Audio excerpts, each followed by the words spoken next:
اللہ جل مجدہ الکریم کی ذات بابرکات کے لیے جو تمام جہانوں کا پالنے والا ہے۔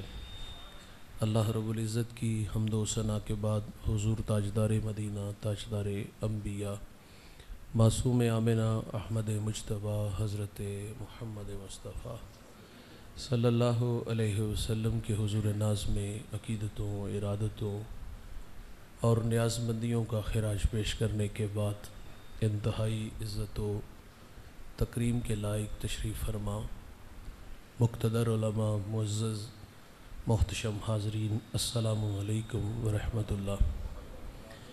چند باتیں آپ کے گوش گزار کر کے گفتگو سمیٹ لوں گا۔ دعا ہے اللہ حق بیان کرنے کی توفیق عطا فرمائے، قابل عمل باتوں پر ہم سب کو عمل کر کے زندگی کی راہوں کو درست کرنے کی توفیق عطا فرمائے۔ ارشاد باری تعالیٰ ہے وَإِنَّكَ لَعَلَىٰ خُلُقٍ عَظِيمٍ، اور آپ یقیناً اعلیٰ اور عظیم اخلاق کے مالک ہیں۔ اخلاق کا معنی بے حد وسیع ہے، تمام اچھی صفات کے مجموعے کا نام اخلاق ہے۔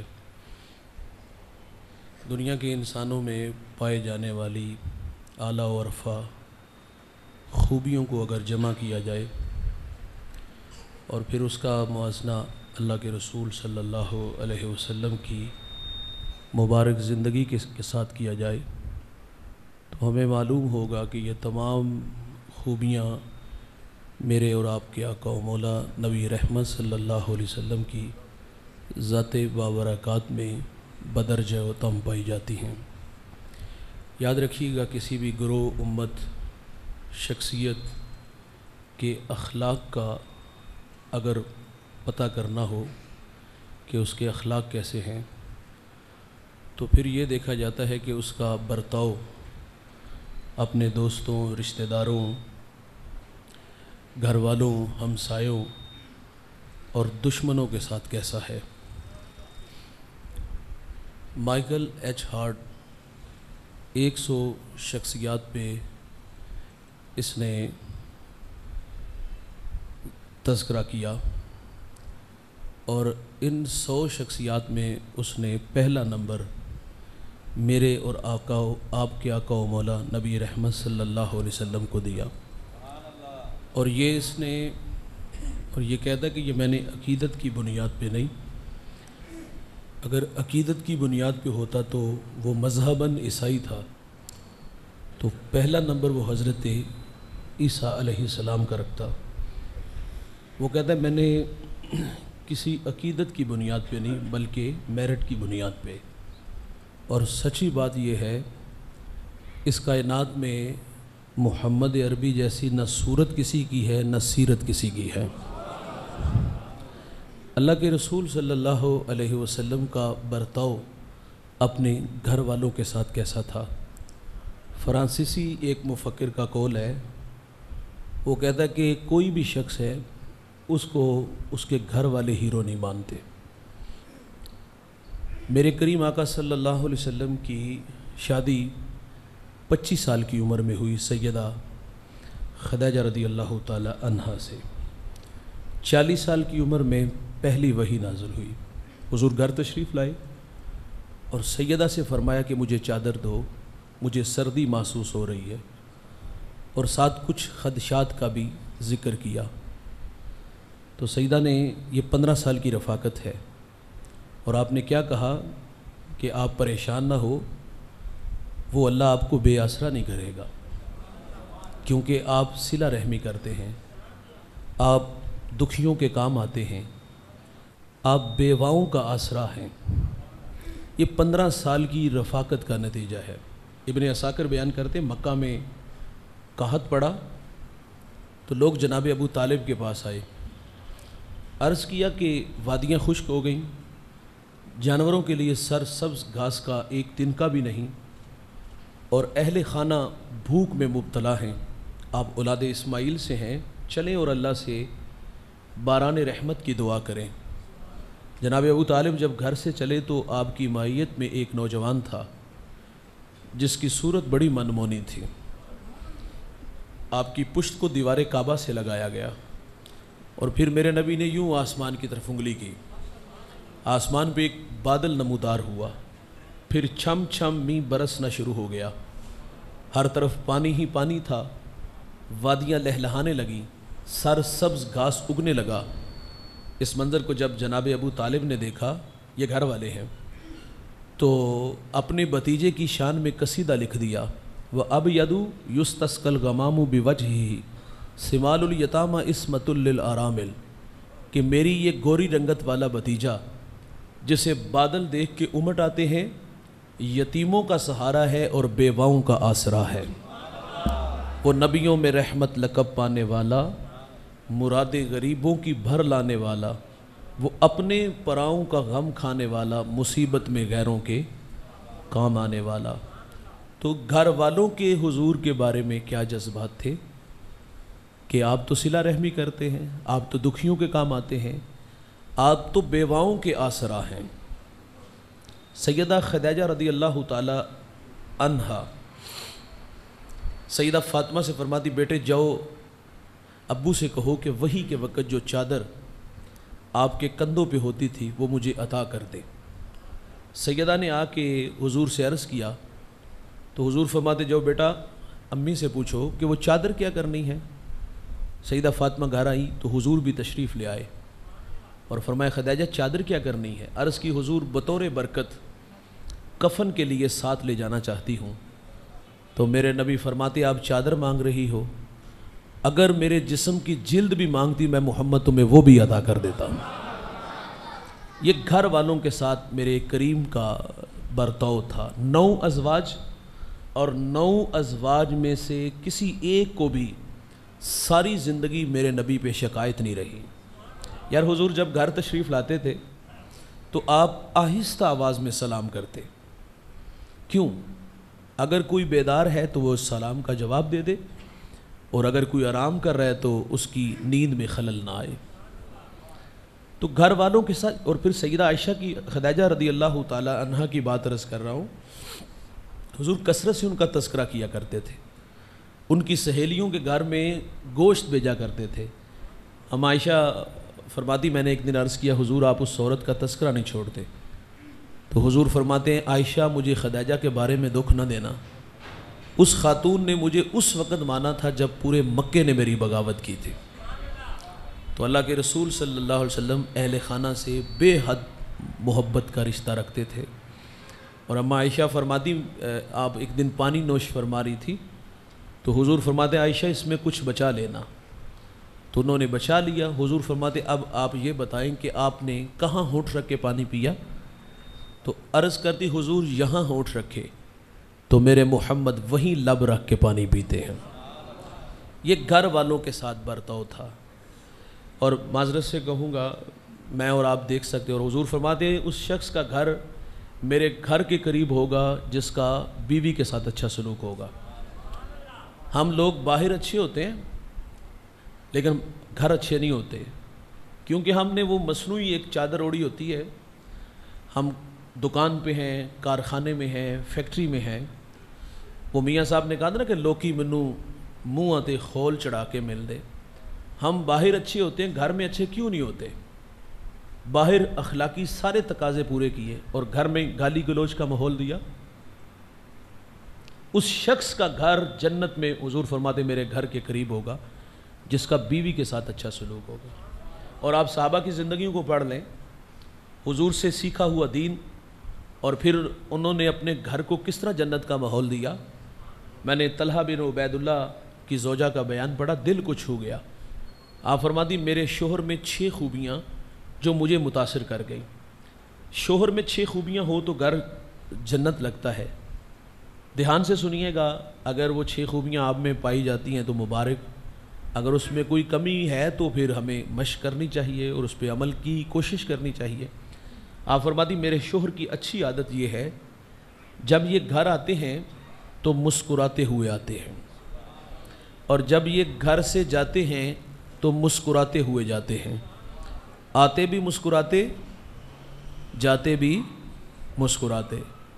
میں نے ابھی کہا کہ ہم فیکٹری کارخانے دکان پہ تو اخلاقی سارے تقاضے پورے کیے، کسی کو کھانا پیش کیا، کسی کو چائے پلائی، کسی کا سامان اٹھا کے دکان تک گاڑی تک چھوڑنے آئے، جہاں سے 500,000 کا نفع ملا وہاں اخلاقی سارے تقاضے پورے کیے، اور جو صبح سے شام تک ہماری، ہمارے بچوں کی، ہمارے بہن بھائیوں کی، ہمارے بوڑھے والدین کی خدمت میں لگی ہے، تو کیا اس کا کوئی حق نہیں جس سے اتنا زیادہ نفع لیا؟ تو فرماتی میرے شوہر کی اچھی عادت، آتے بھی مسکراتے جاتے بھی مسکراتے۔ اور تیسری اچھی عادت آپ فرماتی ہیں میرا شوہر خرچ دینے میں بخل نہیں کرتا۔ دیکھیں میاں بیوی کا جو رشتہ ہوتا ہے یہ بڑا بے تکلف ہوتا ہے، بیوی شوہر سے خرچ مانگنے میں جھجک محسوس نہیں کرتی، اور شوہر نے اپنی حیثیت کے مطابق دینا ہوتا ہے۔ تو تقاضا تھا کہ یہ شوہر یہ والی ڈیوٹی اپنے کندھوں پہ لیتا، لیکن ہمارے ہاں کچھ لوگ سمجھتے ہیں کہ یہ بے ادبی ہوگی اور یہ ڈیوٹی ہم کسی اور کے کندھوں پہ رکھتے ہیں۔ دیکھیے گھر میں عورتیں چھوٹی چھوٹی باتوں پہ ناراض ہو جاتی ہیں، اور ناراضگی کا اظہار اس طرح ہوتا ہے کہ وہ خرچ بند کر دیتے ہیں، اور پھر وہ ایک ضد والا ماحول پیدا ہوتا ہے۔ تو کوئی بے ادبی نہیں، کوئی گستاخی نہیں، یہ شوہر کا حق تھا کہ وہ اپنی بیوی کو خرچ خود دے۔ اور چوتھی اچھی عادت آپ فرماتی کبھی خرچ مانگنے کی ضرورت بھی نہیں پڑی۔ اور پانچویں اچھی عادت آپ فرماتی میرے شوہر کی یہ ہے، اگر میں ان کا کوئی کام کر دیتی ہوں نا تو یہ میرا شکریہ بھی ادا کرتے ہیں۔ دیکھیے یہ انسانی فطرت ہے نا، وہ حوصلہ افزائی کا محتاج ہوتا ہے۔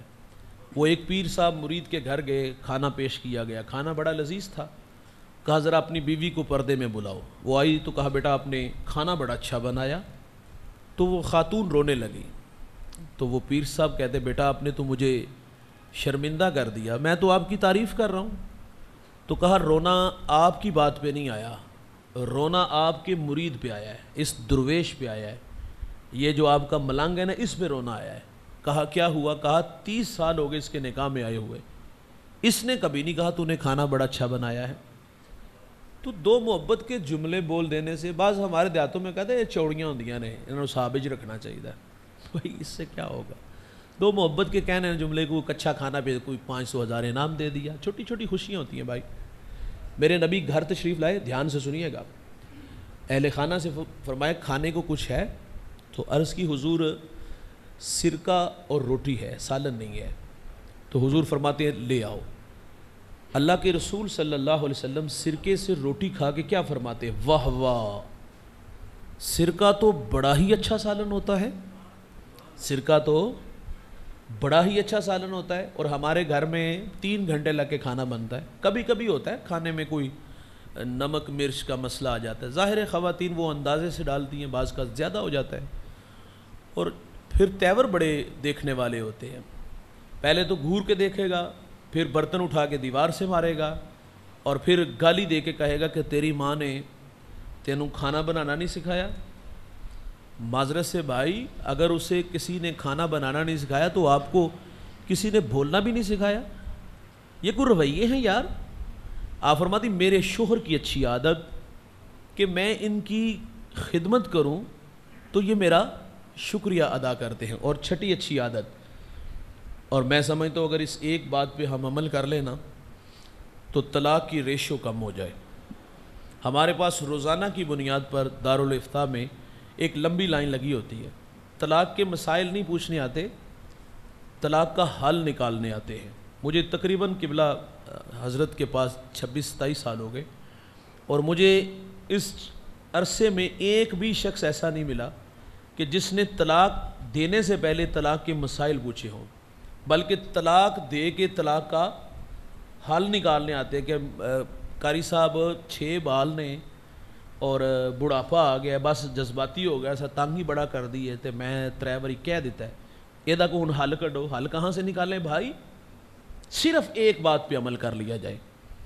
آپ فرماتی میرے شوہر کی اچھی عادت یہ ہے اگر کسی بات پہ تکرار ہو جائے، ناراضگی ہو جائے، تو آپ فرماتی میرا شوہر مجھے بہت جلد معاف کر دیتا ہے۔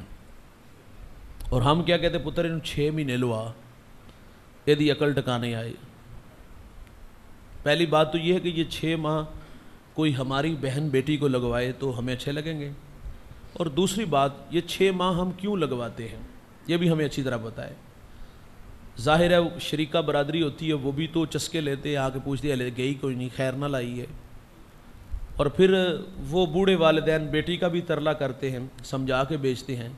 اور ہم نے بڑے سارے ایسے لوگ دیکھے ہیں وہ باقاعدہ جو ہے وہ مشورہ دیتے اپنے دوستوں کو کہ میں زندگی ایک واری 6 مہینے لوائے نے تو اللہ دے فضل نہ زندگی بڑی اسودہ ہے، لیکن وہ جانتا نہیں کہ وہ جو اب تیرے گھر میں تیرے ساتھ رہ رہی ہے، کبھی ٹٹول کے دیکھا اس کے دل میں تمہارے لیے کوئی محبت کے جذبات ہیں؟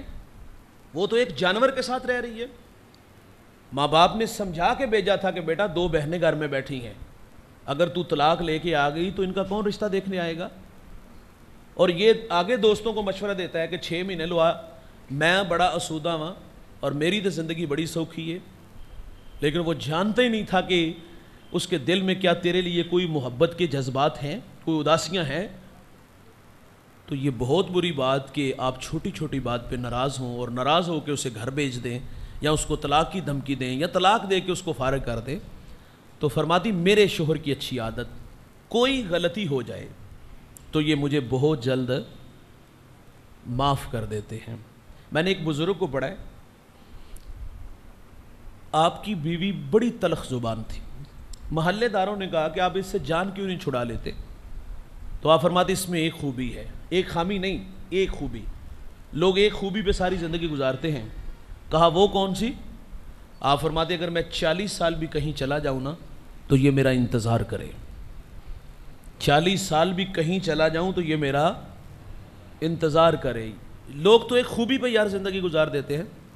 ابو الحسن خرقانی ایک بہت بڑا نام گزرا ہے، آپ کا ایک عقیدت مند ایک لمبا سفر کر کے حضرت سے ملاقات کے لیے آیا، دستک دی، اندر سے خاتون خانہ باہر آئی، پوچھا کہاں سے آئے ہو، اپنے شہر کا نام بتایا، مقصد بتایا، حضرت کی زیارت کے لیے آیا ہوں۔ تو وہ خاتون زبان کی تیز تھی، حضرت کے بارے میں اس نے بہت کچھ کہہ دیا۔ تو اس کے دل میں یہ بات آئی میں تو بڑی عقیدت سے آیا تھا لیکن یہاں گھر میں تو حالات ہی بڑے عجیب ہیں۔ خیر وہ دل برداشتہ ہو کے وہاں سے نکلا تو ایک شخص دور یہ دیکھ رہا تھا کہ یہ بندہ ہمارے شہر سے اس کا تعلق نہیں، وہ اجنبی ہے۔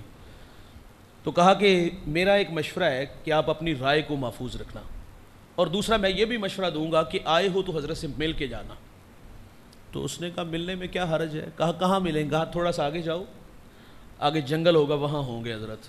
جب وہ تھوڑا سا آگے جا کے وہ جنگل کی طرف ہوا تو حضرت ابو الحسن خرقانی رحمۃ اللہ علیہ شیر پہ سوار تھے اور ہاتھ میں سانپ کا کوڑا تھا۔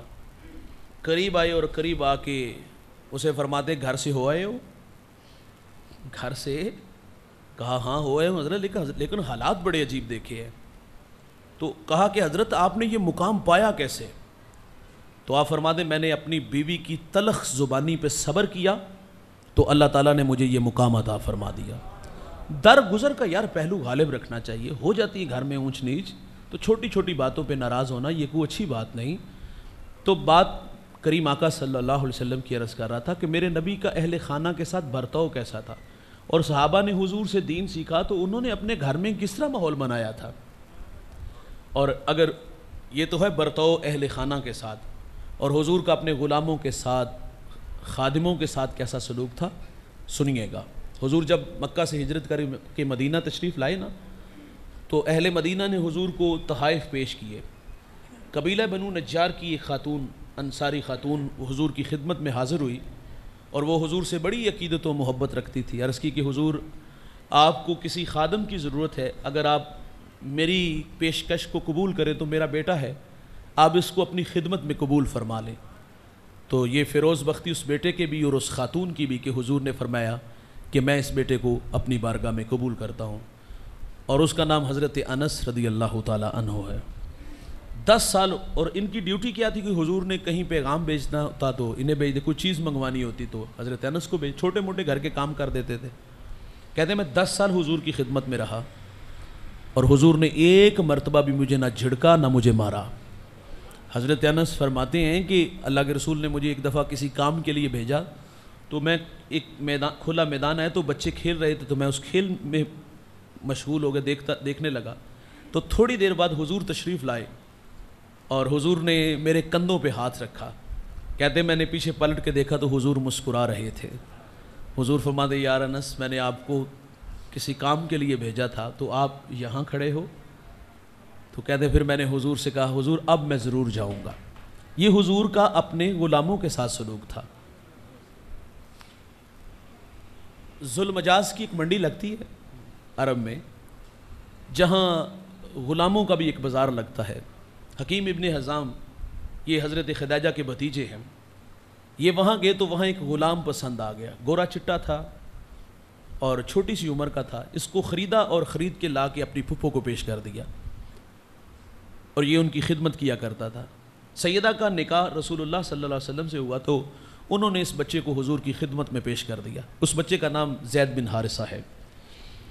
والد بڑا پریشان تھا، بیٹا مل نہیں رہا تو اس نے باقاعدہ اعلان کیا تھا کہ جو میرے بیٹے کو ڈھونڈ لائے منہ مانگی قیمت دوں گا.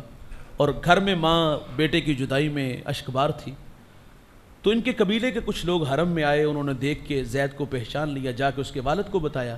وہ اپنے بھائی کو ساتھ لے کے حضور کی خدمت میں حاضر ہوا اور آگے کہا حضور آپ جو معاوضہ چاہو ہم دینے کے لیے تیار ہیں. حضور فرماتے مجھے نہیں چاہیے، ہم زید کو اختیار دیتے ہیں، اگر اس کا جی چاہے تو وہ چلا جائے، مجھے کوئی اعتراض نہیں. تو کہا اب تو یہ معاملہ ہی اور آسان ہو گیا. باپ بیٹے جب آپس میں ملے تو جی بھر کے وہ بچھڑے، جب ملے تو آنسو بہائے. بعد میں والد نے کہا بیٹا میں تمہیں لینے آیا ہوں اور یہ حضور نے اختیار دیا. یہ اعلان نبوت سے پہلے کا واقعہ ہے. حضور نے اختیار دیا ہے کہ اگر تم اپنی مرضی سے جانا چاہو تو جا سکتے ہو. تو کہا ابا جان میں حضور کو چھوڑ کے نہیں جاؤں گا. کہا بیٹا غلامی کے بدلے آزادی مل رہی ہے. کہا ایسی غلامی ہزاروں آزادیوں پہ قربان کرتا ہوں. اور پھر کہا ابا جی یہ بھی تو دیکھو غلامی کر کس کی رہا ہوں، غلامی نصیب کس کی ہو رہی ہے. تو پھر حضور نے ہاتھ پکڑا اور فضا میں کھڑا کر کے فرمایا کہ لوگوں آج کے بعد زید میں محمد کا بیٹا لگتا ہے. اور پھر زید بن حارثہ کے نام سے جانیں گے. تو حضور تو غلاموں کو عزت دیتے ہیں یار، غلاموں کو پیار دیتے ہیں. ابن جبیر یہ ایک عیسائی جو ہے وہ تاجر ہے. یہ یمن سے شام سے تجارتی مال خریدتا، مدینے کی منڈی میں لا کے فروخت کرتا. ایک دن اس نے بہت سارا تجارتی سامان خریدا اور ساتھ ایک غلام خرید لیا. اس غرض سے خریدا کہ یہ سامان اٹھانے میں میری مدد کرے گا. جس کو خریدا اس کی عمر 13-14 سال تھی، دبلا پتلا تھا، دکھنے میں خوبصورت نہیں تھا، نام سالم تھا. مدینہ لے آیا، سامان تو بک گیا لیکن اس غلام کی طرف کسی نے نظر التفات نہ کی. لوگ جب خرید و فروخت کرتے تو نفع نقصان پہلے دیکھتے ہیں. کسی نے بھی اس کی طرف نظر نہ اٹھائی. اس نے تو کہا میں نے واپس جانا ہے اور اس نے دھوپ میں کھڑا کر دیا. اور عرب کی پوری دنیا میں گرمی مشہور ہے، جھلسا دینے والی، تڑپا دینے والی. 3 دن دھوپ میں کھڑا رہا. تو مدینہ میں ایک خاتون جس کا نام تثبیتہ ہے اسے اس پہ رحم آیا. اس نے اس کو بھاری قیمت میں خریدا اور اپنے پاس لے. کہا تیری ضرورت مجھے نہیں تھی لیکن تیرے اوپر رحم آیا تو میں نے خرید لیا. اچھا ابو حذیفہ یہ مکے کا تاجر ہے اور تجارتی مال بیچتا مدینے آیا. اس خاتون کی رحم دلی کا تذکرہ سنا، سیرت سے متاثر ہو کے ابو حذیفہ نے پیغام نکاح بھیجا. تو اس نے اس پیشکش کو قبول کر لیا. نکاح ہوا، کچھ عرصہ مدینہ میں رہے اور پھر واپس مکہ المکرمہ چلے گئے. اور ابو حذیفہ کی دوستی حضرت عثمان غنی رضی اللہ تعالی عنہ سے تھی. یہ آپ سے ملاقات کے لیے گیا تو ان دنوں میں میرے اور آپ کے آقا و مولا نبی رحمت صلی اللہ علیہ وسلم نے اعلان نبوت فرما دیا اور حضرت عثمان غنی سیدنا صدیق اکبر کی تبلیغ سے متاثر ہو کر کے حضور کے غلام بن چکے تھے. اور جب عثمان غنی ایمان لائے تو یہ ملنے گیا تو آپ نے اس سے بھی تبلیغ کی تو یہ بھی مشرف با اسلام ہوا، اس کی بیوی بھی، اس کا غلام بھی. اچھا ایک دن اس خاتون نے اپنے غلام سے کہا کہ میں نے حضور سے سنا ہے جو غلام کو آزاد کرے گا اللہ اس کو جہنم کی آگ سے آزاد کر دے گا.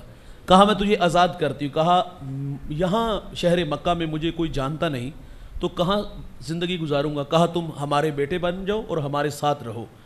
سالم اب اپنے اس جو ہے وہ مالکہ جو تھی اس کے ساتھ رہنے لگا، بیٹا بن گیا، اب آزاد تھا. اور سالم کا زیادہ وقت حضور کے قدموں میں گزرتا. قرآن کی کوئی آیت اترتی یہ سیکھنے چلے جاتے. اور اللہ تعالیٰ نے سالم کو لہجہ بڑا اعلیٰ دیا تھا. ایک دن حضرت سالم قرآن پڑھ رہے تھے تو حضور مسکرا رہے تھے. سالم قرآن پڑھتے تو میرے نبی کی آنکھوں میں آنسو تھے. سالم قرآن پڑھتے تو حضور فرماتے اللہ تیرا شکر ہے کہ تو نے سالم جیسے قاری قرآن میری امت میں پیدا فرمائے. کہاں منڈیوں میں بک رہا تھا, کوئی نظر اٹھا کے نہیں دیکھتا, اور آج میرے رسول کیا فرماتے اللہ تیرا شکر ہے کہ تو نے سالم جیسے قاری قرآن میری امت میں پیدا فرمائے. میں نے عرض کیا حوصلہ افزائی انسانی فطرت ہے. حضور مدینہ کی گلی سے گزرے, ساتھ اماں عائشہ بھی تھی, اور ایک گھر سے قرآن پڑھنے کی آواز آئی. حضور بھی رک گئے, اماں عائشہ رک گئی. اگلے دن ملاقات ہوئی, ابو موسیٰ اشعری تھے. فرمایا یار کل ہم تیرے گھر کے قریب سے گزرے, تم قرآن پڑھ رہے تھے, ہم رک گئے. اور حضور فرماتے یار تم قرآن بڑا اچھا پڑھتے ہو. عرض کی حضور اگر مجھے پتا ہوتا تو میں اور سوار کے پڑھتا. سنیے گا, حضرت عاصم قرات کا ایک بہت بڑا نام, مسجد نبوی کا امام, ان کے منہ سے مشک کی خوشبو آتی تھی. تو ایک دن کسی نے سوال کیا کہ عاصم تمہارے منہ سے مشک سے زیادہ خوشبو آتی ہے, اس کی وجہ؟ تو وہ کہتے ایک شب میں سویا, خواب میں حضور ملے اور حضور فرماتے ہیں عاصم میرے قریب آؤ. کہتے میں قریب گیا تو حضور نے میرے لبوں سے اپنے لب جوڑ دیے. کہا جب سے حضور کے لب میرے لبوں سے لگے ہیں میرے منہ سے مشک و عنبر کی خوشبوئیں آتی ہیں. ہم کہتے اس شوق سے بھی قرآن پڑھا کرو کہ یار قسمت یاوری کرے, حضور خواب میں تشریف لے آئے, جس طرح حضرت عاصم کے مقدر جاگے تو ہمارا بھی بخت سواللہ ہو جائے. تو حضرت سالم قرآن پڑھتے تو حضور کیا فرماتے اللہ تیرا شکر ہے کہ تو نے سالم جیسے قاری قرآن میری امت میں پیدا کی. سنیے گا یار, ہجرت کا وقت آیا, حضور نے بعد میں ہجرت کی, صحابہ پہلے چلے گئے, مسجد قباء تک پہنچے. جلیل القدر صحابہ بھی ہیں, حضرت عمر بھی ان میں موجود ہیں. اذان ہوئی, اقامت پڑھی گئی, اور اب مصلی پہ امامت کے لیے امام کو کھڑا کرنا تھا. کیا سیدنا عمر فاروق کھڑے ہوئے, کوئی اور صحابی کھڑے ہوئے؟ نہیں. جب اذان اور اقامت کہی تو حضرت عمر فرماتے آج مصلی کا امام وہ بنے گا جس کی قرات سن کے محمد عربی بھی خوش ہوتے تھے. کہا سالم تم مصلی پہ کھڑے ہو گئے امام بن کے, اور ہم مقتدی بن کے تیرے پیچھے کھڑے ہوں گے.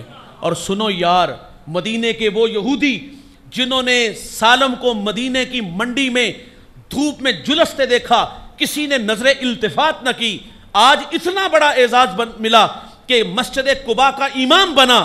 کہا کل تک تو تیری طرف کوئی نظر اٹھا کے نہیں دیکھتا تھا, اور آج اتنا بڑا اعزاز. تو زبان حال سے کچھ یوں کہہ رہا تھا کہ جب تک بکے نہ تھے کوئی پوچھتا نہ تھا, تو نے خرید کے انمول کر دیا.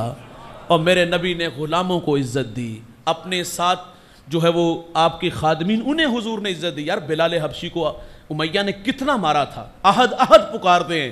حضور فرماتے ایک وقت آئے گا کہ یہ احد احد تجھے نجات دے گا. سنیے گا, حضور معراج سے واپس آئے, بلال کو قریب کیا اور قریب کر کے کیا فرمایا, بلال تم کون سا ایسا اچھا عمل کرتا ہے کہ تیرے قدموں کی آہٹ میں محمد نے جنت کی ڈیوڑی میں اپنے آگے سنی ہے.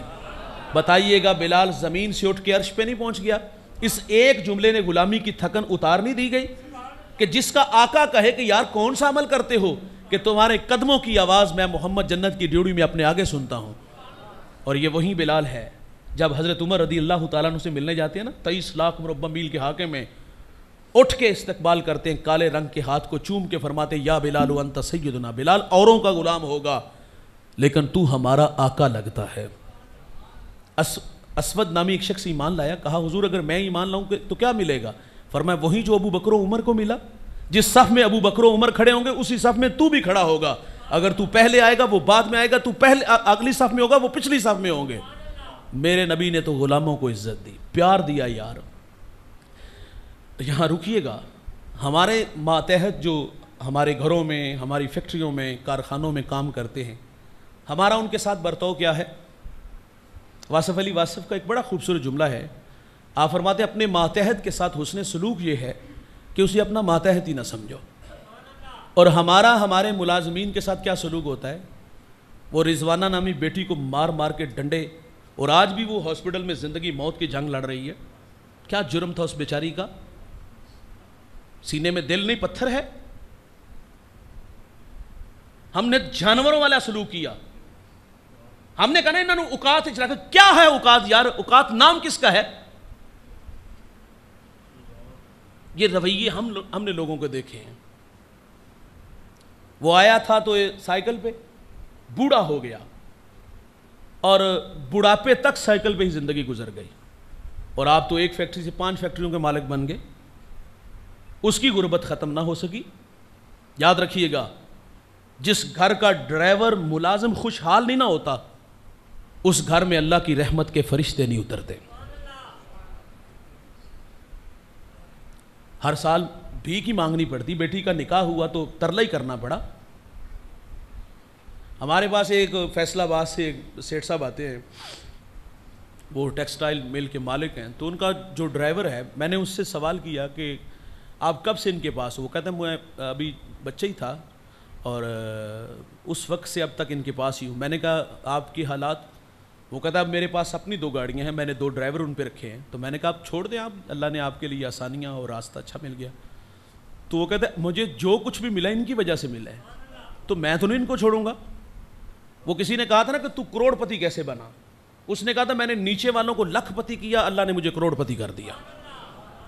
اشفاق احمد کہا کرتے تھے، دادی کہتی جو بچہ مٹھی بند رکھتا ہے نا، بچپن میں کہا کرتی تھی، اس میں چیز تھوڑی آتی ہے، اور جو مٹھی کھول کے رکھتا ہے اس میں چیز زیادہ آتی ہے۔ اور اشفاق احمد کہتے ہیں کون سا پلے سے دینا ہے یار، اللہ کے دیے سے دینا ہے تو دیا کرو یار، عطا کیا کرو۔ ہمارا اپنے ماتحت ملازموں کے ساتھ کیا سلوک ہے، یہ ہمیں دیکھنا ہوگا۔ کم از کم یار لہجے تو شائستہ رکھے نا، ہم انہیں انسان تو تصور کریں نا۔ ہمارا تو کہنا یار کبھی کبھی ملازم کے ساتھ بیٹھ کے چائے پیا کرو، کبھی کبھی ملازم کے ساتھ بیٹھ کے گپ شپ لگایا کرو، ہاں اور یار کبھی کبھی اس سے مشورہ کیا کرو۔ تو میرے نبی تو عزت دیتے ہیں نا یار۔ حضور گزر رہے تھے تو راستے میں حضرت معاذ بن جبل رضی اللہ تعالیٰ عنہ بکری، وہ جانور کو ذبح کیا اور اس کی کھال اتار رہے تھے، انہیں کھال اتارنے کا طریقہ نہیں آتا تھا، تو حضور فرماتے معاذ ٹھہرو میں تمہیں کھال اتار کے دکھاتا ہوں۔ حضور کھال اتار کے فرماتے ایسے اتارتے ہیں۔ حضور تو عزت دیتے ہیں یار۔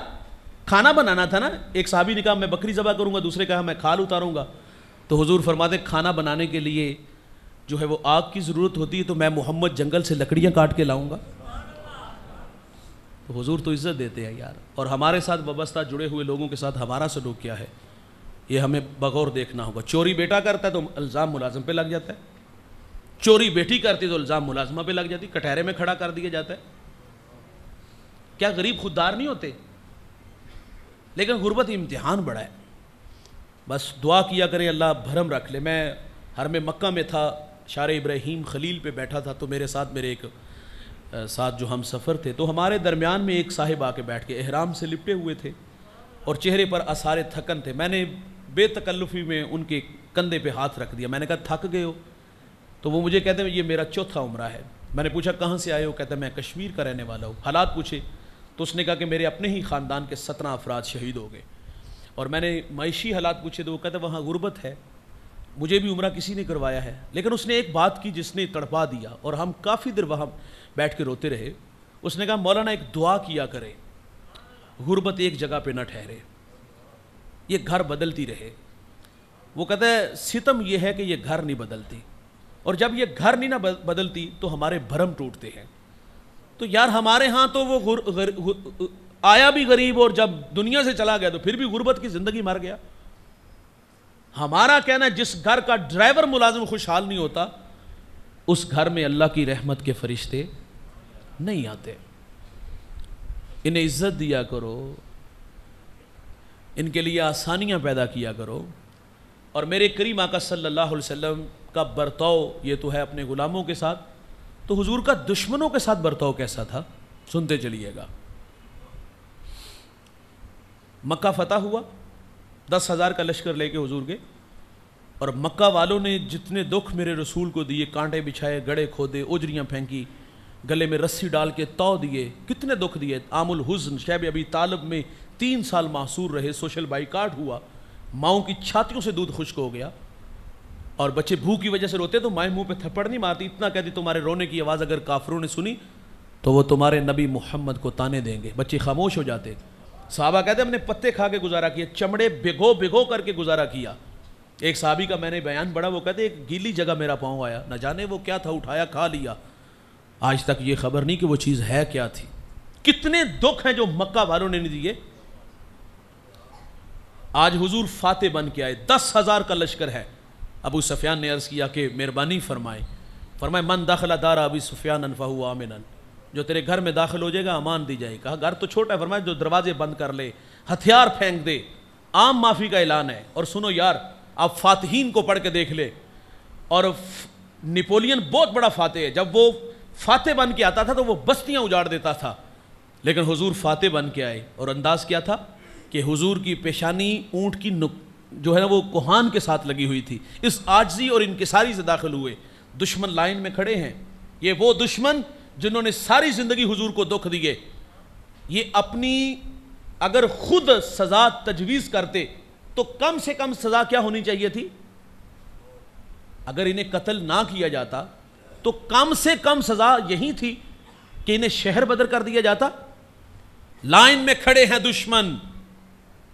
لا تثریب علیکم اليوم, آج کے دن کوئی مواخذہ نہیں. فرمایا میں محمد تم سے وہی کہوں گا جو میرے بھائی یوسف نے اپنے بھائیوں کو کہا تھا. فرمایا جاؤ میں محمد تم سب کو معاف فرماتا ہوں. وہ تو دشمنوں کو بھی معاف کرتے ہیں یار. عثمان بن طلحہ, حضور جب ہجرت کر کے مدینہ آئے نا تو حضور کی آرزو تھی کہ میں حرم میں جو ہے وہ نوافل ادا کروں بیت اللہ میں. تو حضور نے عثمان بن طلحہ سے کہا مجھے چابی دو. تو کہا میں آپ کو چابی نہیں دوں گا. تو حضور نے فرمایا تھا ایک وقت آئے گا یہ چابی میرے پاس ہوگی. اس نے کہا یہ صرف باتیں ہی ہیں. آج حضور فاتح بن کے آئے. فرمایا عثمان بن طلحہ کو بلاؤ. عثمان بن طلحہ آئے, تھر تھر کانپ رہے ہیں. یاد تھا کیا کیا تھا, کیا کہا تھا؟ حضور فرماتے میں نے تمہیں کہا تھا ایک وقت آئے گا یہ چابی میرے پاس ہوگی. حضور نے حضور اپنی نیازمندیاں پیش کی. اب کعبے کا کلید بردار بننا تو یہ تو آرزو سیدنا صدیق اکبر کی تھی, حضرت عمر فاروق اصحاب کی تھی. یہ اعزاز کی کہانی ہے. عثمان بن طلحہ سے چابی لی, حضور تشریف لائے اور پھر عثمان بن طلحہ کو چابی دے دی. فرمایا یہ آپ کے پاس ہی رہے گی. اور آج بھی اسی خاندان کے پاس وہ چابی موجود ہے. میرے نبی تو دشمنوں کو بھی معاف کر دیتے تھے. اور ہم کیا کہتے ہیں نا, ویر ہی نہیں جان دیتے. کیا کچھ نہیں کہتے, تھوک کے چٹدا نہیں, کیا کچھ نہیں کہتے. 30 سال ہو گئے بھائی نے بھائی سے کلام نہیں کیا, کیا دشمنی ہے یار.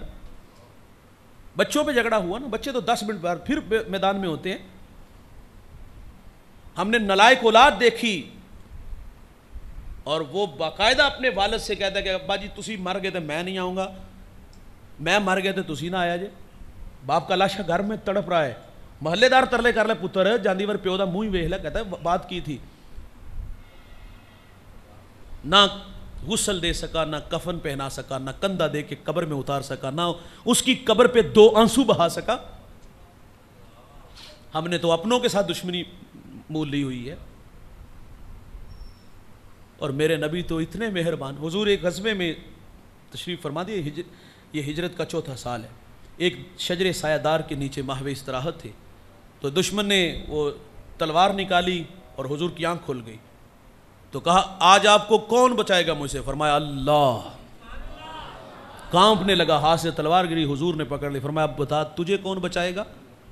تو کہا آپ کریم ابن کریم ہو, آپ کریم ابن کریم. فرمایا جاؤ ماں نے معاف کیا. اور اس نے پھر اپنے قبیلے میں آ کے دہائی دی کہ وہ اتنے مہربان ہیں, اور یہی واقعہ اس کی ہدایت کا سبب بن گیا. سمامہ بن اسال یہ یمامہ کا سردار ہے, جہاں آج یہ سعودی عرب کا دارالحکومت جس کو ریاض کہتے ہیں, اس کے پڑوس میں کہیں یہ رہتا تھا. یہ اسلام دشمن تھا اور اس نے کوشش کی کہ میں بانی اسلام کو معاذ اللہ صفحہ ہستی سے مٹاؤں گا. اور حضور نے بھی اللہ سے دعا مانگی تھی, یا اللہ مجھے اس پہ جو ہے وہ موقع دینا کہ میں یہ میرے ہتھے چڑھے کسی طریقے سے. یہ عمرے کے لیے نکلا ریاض سے, تو یہ اس کی فیروز بختی یہ راستہ بھول گیا. یہ راستہ بھول کر کے مدینے کی طرف آ گیا.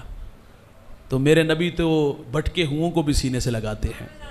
مدینے کی سرحدوں پہ صحابہ گشت کرتے تھے, کوئی مشکوک کوئی کافر نظر آتا تو اسے پکڑ کے گرفتار کر لیتے. اس کو بھی گرفتار کیا گیا, مسجد نبوی کے ستون سے باندھ دیا گیا. حضور کو بتایا گیا, حضور تشریف لائے. فرمایا میں نے اللہ سے دعا کی تھی کہ یا اللہ اس پہ مجھے جو نا وہ یہ میرے جو نا وہ قابو میں آئے. یہ حضور نے فرمایا میں نے دعا کی تھی مجھے اس پہ غلبہ دینا. تو کہا ٹھیک ہے, لیکن اس کا لہجہ بڑا رونت بھرا تھا. اس نے 3 باتیں کی. اس نے کہا کہ میں معمولی آدمی نہیں, اگر قتل کرو گے تو خون بہے گا. دوسرا, اگر مجھے معاف ویسے کر دو تو میں خاندانی آدمی ہوں, بدلہ چکاؤں گا. اور تیسرا اس نے کہا اگر فدیہ لینا چاہو تو میں وہ بھی دینے کے لیے تیار ہوں. تو حضور بس اتنا کہتے کیسے ہو ثمامہ، اور پھر صحابہ سے فرماتے اس کی ضیافت کرو۔ اگلا دن ہوا تو حضور پھر ملے، ملاقات ہوئی، فرمایا کیسے ہو ثمامہ، تو وہی رونت بھرا لہجہ، حسب سابق وہی باتیں کی۔ کوئی اور بادشاہ ہوتا تو سر تن سے جدا کر دیتا، لیکن حضور فرماتے کیا حال ہے، تو یہی کہتا ہے کہ اگر قتل کرو گے تو خون کی ندیاں بہیں گی، اگر ویسے چھوڑ دو گے معاف کر دو تو خاندانی ہوں بدلہ چکاؤں گا۔ اور تیسرا کیا کہا کہ اگر آپ مجھ سے معاوضہ لینا چاہو تو میں باری قیمت دینے کے لیے بھی تیار ہوں۔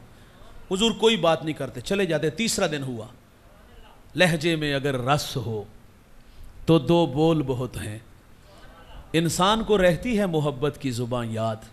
حضور پھر آئے اور فرمایا ثمامہ کیا حال ہے، پھر وہی لہجہ۔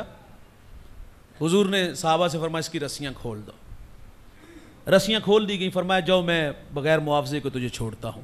اس نے دوڑ لگا دی، یہاں سے دوڑا تو ضرور، لیکن دل جو تھا وہ حضور کے اخلاق حسنہ کے آگے چھوڑ گیا تھا۔ یہ کہتا کہ میں باہر نکلا لیکن دل میرا پیچھے کھینچ جا رہا ہے، اور میں نے کہا کہ میں اتنا تلخ بولا اور وہ کتنے کریم ہے۔ سیرت نگار لکھتے ہیں اس نے ایک باغ میں جا کے غسل کیا، کپڑے بدلے، حضور کی خدمت میں حاضر ہو گیا۔ حضور دیکھ کے فرماتے ثمامہ پھر آ گئے ہو، میں نے تو چھوڑ دیا تھا۔ تو کہا حضور چھوڑا اس وقت جب اپنا بنا لیا تھا، اپنا بنا کے تو مجھے چھوڑ رہے ہو۔ کہا آج کے بعد میں بادشاہ نہیں، میں آپ کا غلام ہوں۔ اور پھر کہا حضور مجھے اس کائنات میں اگر تھا، اس شہر سے سونا شہر کوئی نہیں لگتا، اس دین سے اچھا دین کوئی نہیں لگتا۔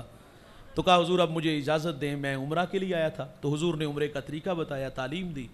تو یہ مکہ چلا گیا، وہاں جا کر کے بڑے بڑے سرداروں سے ملاقات کی اور پھر اپنے ایمان کا اظہار بھی کیا، اور حضور کی مدح میں بہت کچھ کہا۔ تو انہوں نے کہا کہ ثمامہ بے دین ہو گیا، ثمامہ بے دین ہو گیا، بے دین ہو گیا۔